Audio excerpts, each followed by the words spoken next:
Lidl, or Lidl, or Lidl. I say Lidl. So, this afternoon I've just been chilling out in my room, tidying up a bit. Worked on a small stack of laptops. The little one, I never did what I was going to do. You may have seen in my last video about my new current build, which was to do a disassembly of the screen replacement. Well, it has had the screen replaced and it does work fine now. It's pretty sunny this afternoon here. It's about 21 degrees in my room, so it's quite warm for here. But I always keep saying I need to solder, get some soldering experience. So let's use this thing. Probably don't know what temperature I'd need to do initially, the job I need to do. 100 to 500 Celsius, 48 watts. I would have to imagine about 150 Celsius to 175. That might be more than enough what I need to do, which is to work on this pile here. Keyboard, power fascia, RAM, hard drive, underbody screws, replacement power box because it was gooey. It literally melted. There's the actual front. There you have the lid, and then the main board itself. And this is an old system now. The Sony Vaio PCG-K415S, or according to the front, a PCG-K415S. I hate looking through the viewfinder. It is a 2004-ish Windows XP machine with a 3.06 GHz Pentium 4. I'm not sure if it has hyper-threading. It's running a mobile Radeon 9200 graphics card. This has 512 meg of DDR1 RAM. It's a little dusty still if I get it working. I'm not sure if I can upgrade this to a 3.2 gigahertz. Because this one runs on a 533 megahertz bus. Now, if that's the case, obviously I'll just leave it as what it is. That's more than powerful enough for a Windows XP machine. And the soldering I need to do goes there. As we can see, the power jack. You can also see a nice rough bit there. Well, that is because of this. The grounding wire wouldn't come out. Let's just move the actual part we're going to work on away. And it stayed on there.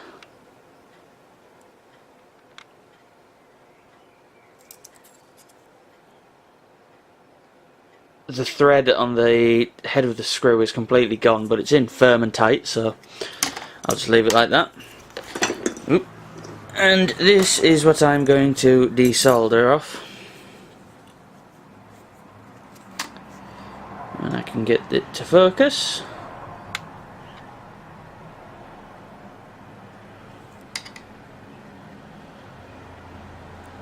Here's the two positive and negative connectors. As you can see, they've gone pretty bad, and I will be soldering this as its replacement. Basically, on the other original jack, the inside had just gone like goo. The plastic was pretty much not there, and once it's soldered on, it just slides nicely back in place and sits there just happy. As my soldering has not been done for many years, I'm actually going to vacate my bedroom with the soldering iron and do it down in the kitchen. Now, I probably won't do it on video.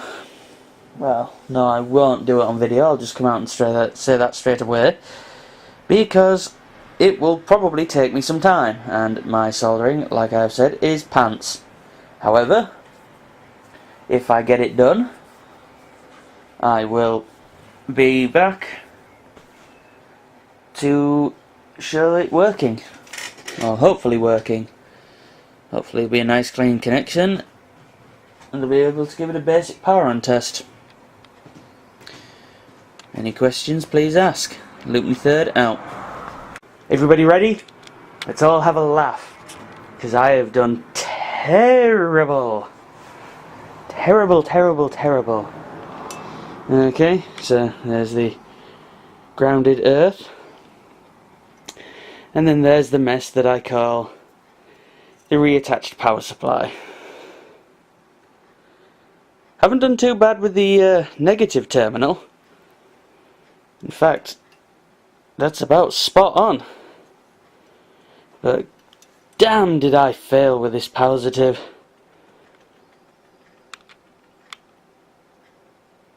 It should have made a connection. Who cares? Well, who cares? Me, because I don't want to kind of blow it up. Then again, if I blow it up and some capacitors go, I guess I've got some more excuse to solder. So I'm now going to hook this sucker back in place. Try to remember what one of this little black screw was from here. I think I remember which one. And I'll let you know. So this will probably just be an extremely short video on its own.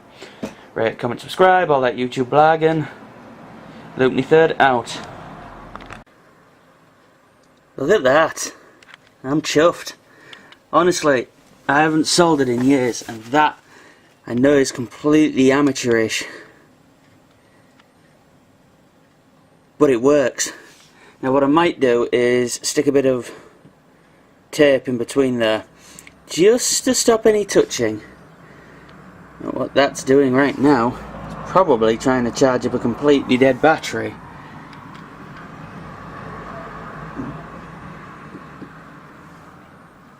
This will be the opening to another video, so I will see you in a second with the other video once I've got it all built together again. See you soon. So here we are with the rebuilt Sony. We'll plug it in. It's nicely redone power jack. The only thing is, it's missing this key here, which I imagine would be the backslash key. I've just put the hard drive in, though I've booted it without it, but I don't know if there's an operating system. So I know it does boot with obviously just the RAM. And there we go. Looks like XP's still on here.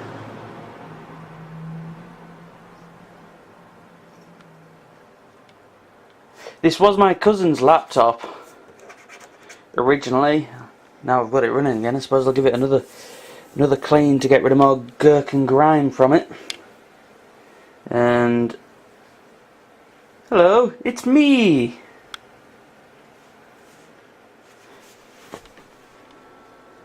Fans are running nicely. Oh.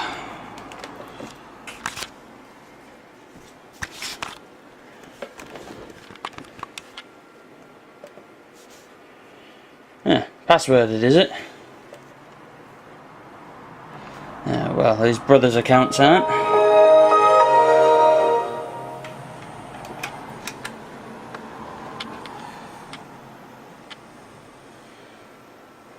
Don't know what was on here, if there's anything worth rescuing or not.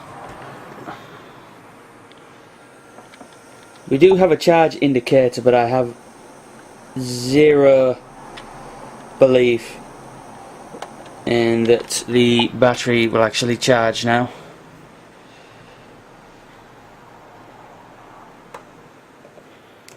And like I say, it's 3.06 GHz Pentium 4.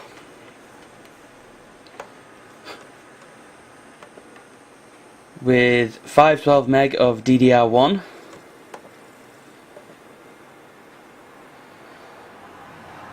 Let's have a look. See what size the screen is. I think, well, resolution anyway. 1280 by 800 pixels. Sony notebook LCD.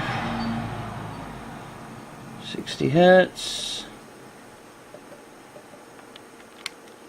64 MB of RAM. Not the greatest in the world today, but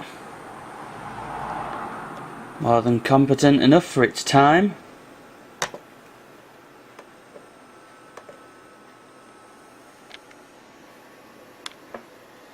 From the looks of that, it may have hyper-threading. Running Service Pack 2 still. I think he used this up until about 2006, maybe 2007, my cousin, because he obviously lent it to his brothers, my other cousins. Oh no, there's only the one. So, sorry about the abrupt cut. Yep, I think the battery's running out. So it's a single Pentium 4. I've got it fully working as far as I'm concerned. Now I can clean it up. Operating system wise, it's had nice and thermal paste, and I'll go from there.